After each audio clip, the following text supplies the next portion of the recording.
First off, what an awesome atmosphere. I mean, I think we say that every year, but I certainly think that was an incredible atmosphere. I tell you, the new pathway that we had to go for the dog walk was really neat. It was in a lot more shaded area.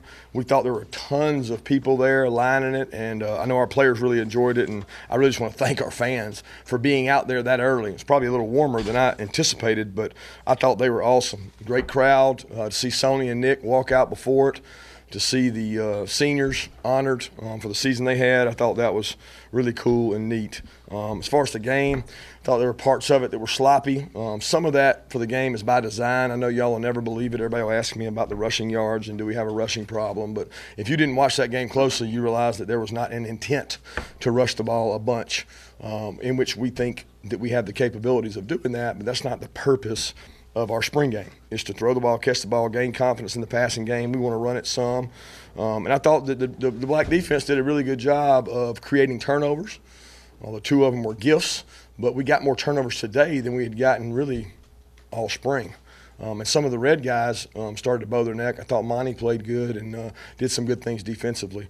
But I'm really proud of the way the guys competed all spring. They came out in a great atmosphere today. We had some young guys bust stuff left and right. And I'm almost so glad they did, because now we get to teach from it. And when we go back and we have to do it for real the next time, they'll have a little less butterflies. Because I don't know how many of you have suited up and played in front of a crowd like that, but there are butterflies involved in that.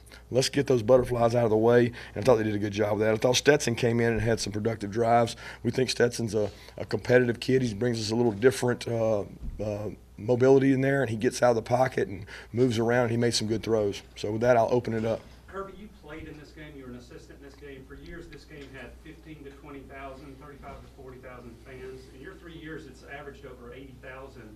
What is the result of that? I mean, is it the impact in recruiting? Why do you think the crowds are so much bigger now, since this has been an event that's been going on for years? I just think that people like Georgia football. I mean, why, when you have an opportunity on this nice spring day to come to Athens, I know I'd be dying to come if I lived anywhere in the state or in a 5-hour radius. Get out of the house, get the kids out of the house, come watch a game and see the new guys out there, see who the new faces are. I think some of it's recruiting, but I just think people enjoy football in Georgia, and they want to come watch it. And I'm glad they do, because the impact that it has on recruiting, I can't tell you how many recruits are out there going, oh my gosh, I can't believe this. I just can't get over it. But it's the norm here. It's the way it should be. I mean, we've got a great fan base, and they turn out for it, and we try to put a good product out there for them and make it a good, entertaining game. And sometimes it is, sometimes it isn't. Probably to throw it and catch it by the quarterbacks and the receivers, how do you evaluate that today? Sloppy at times. You know, we had a couple drops. Thought both quarterbacks, their receivers had some drops, but we're trying to gain confidence.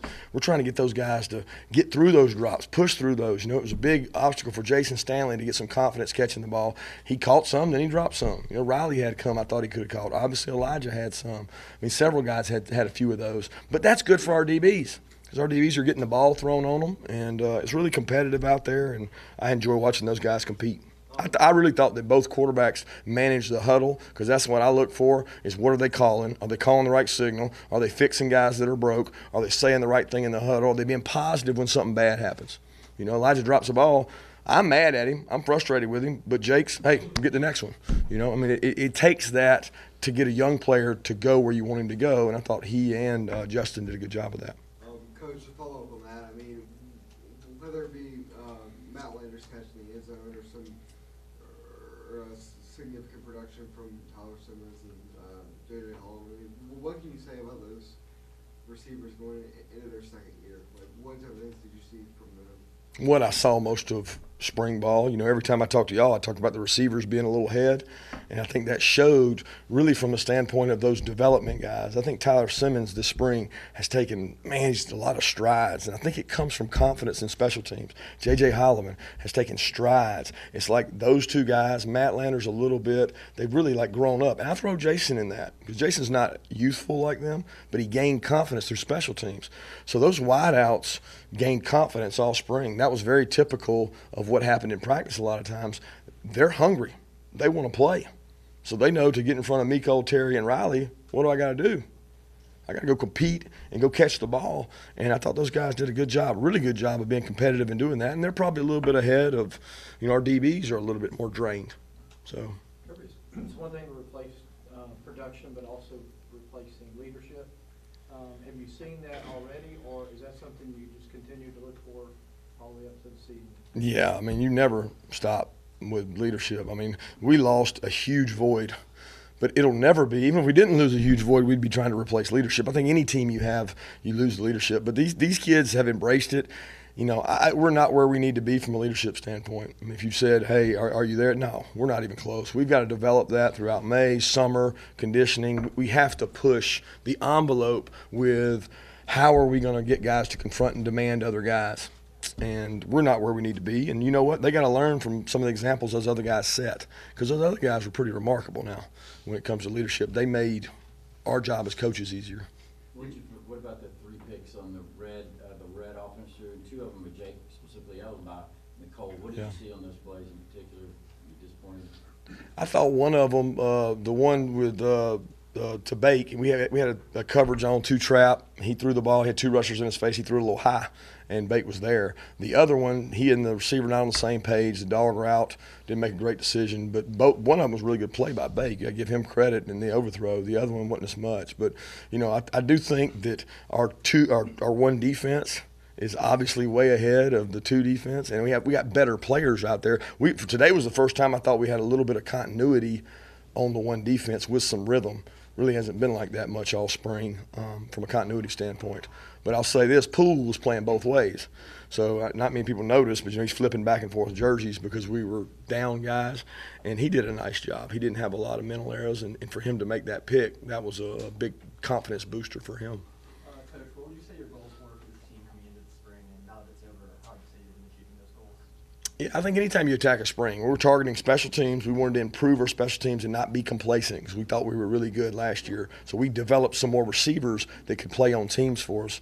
The next thing, defense, we wanted to make more negative plays. We want to give more negative tackles for a loss. We put some things in that we worked on in the other practices, not today. And then offensively, we want to be more efficient with our RPOs. We want to have a little bit more package of some plays that we want to run that we didn't show today. So we felt like we accomplished that. Not necessarily today, but throughout spring we were able to do that. The biggest thing that we need to do this spring is find out who we are and where our leaders. And I'm not sure we know exactly who those leaders are yet. We know they're supposed to be, but are they willing to assume the role? Because it's going to be forced on them. Ultimately, a pretty big deal, I guess, is going to get made of you know, Justin coming out there, some of the things he was able to do. What did you think about what he did, and how much has he grown for you in these first 15 practices? He's grown. He's gotten better. He's more comfortable with the offense. But I'll be honest, I never felt like he was like behind with the offense from day one. I mean, he's done such a good job coming in and learning. It's not like it's been a growth process. He's gotten more confident.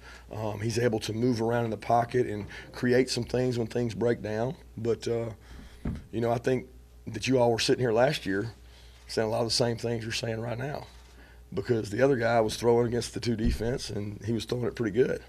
And Jacob Eason was in there going against the 1 defense, which at that time was really good. So it's a lot of similarities between those 2 in those situations. You know, I thought that, like I said, both quarterbacks managed things really well, and I learned a lot more about them being able to handle things on the field with a crowd presence and a shot clock and coaching other players today, which I liked. Kirby, you said some of the interceptions were gifts. How do you think your DBs did, given that he's missing 2 or 3 guys out there? You know, I thought they probably would have hit some bigger plays, but, you know, Riley has the one in the end zone. I think he probably should make that play. He makes that catch. He made it later in very similar situations. So I think that's one of those that if you hit that one, the whole game may be different if you catch that ball, because he got behind Tyreek. But the guys competed hard. Biggest difference, guys, is when the run threat's not there, the pass rush dominates and it protects your coverage. When you start running the ball a lot and you play action, it's when you get in trouble. Well, that's the part that's not really fair to the offense, because you're sitting there throwing the ball a lot more. They're teeing off on you in pass rush. You mentioned you're still looking for leaders, but who are some guys who have assumed that role? Well, I'll say that there's guys that are trying. Jonathan Ledbetter is really pushing for that. Terry Godwin's trying to be vocal when he gets an opportunity. We need more guys to step up. They're just not comfortable right now in that role. And we've got a manufacturer. Lamont has tried to do some things. I think Andrew Thomas. You know, we got a lot more guys on offense that are close to what we want than we do on defense. You mentioned this was not designed to feature the running game. What have you learned about these running backs this spring?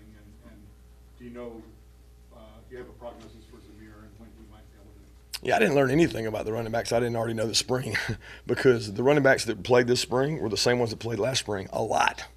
So I felt really comfortable with what they did last spring, their body of work, because they took the bulk of the work. All right. So coming into this spring, it wasn't like there was a question. The question was, can they protect the ball? Can they protect the quarterback? And we tried to do drills to really work at that because they're both good runners. They're both tough runners. As far as Samir goes, yeah, he's on schedule.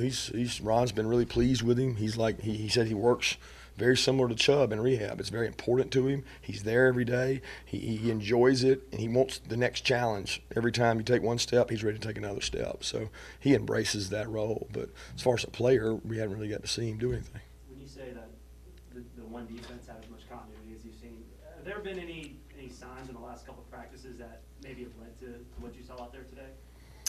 I don't know that there has. I mean, I think it plays in our favor when it's a pass situation. We're more athletic in pass rush than we are in stoutness stopping the run, and we've got to get bigger and more physical on the defensive line to be the team we were or be the team we want to be defensively. And we're not there yet. But I mean, I was pleased with the way they competed. It's not.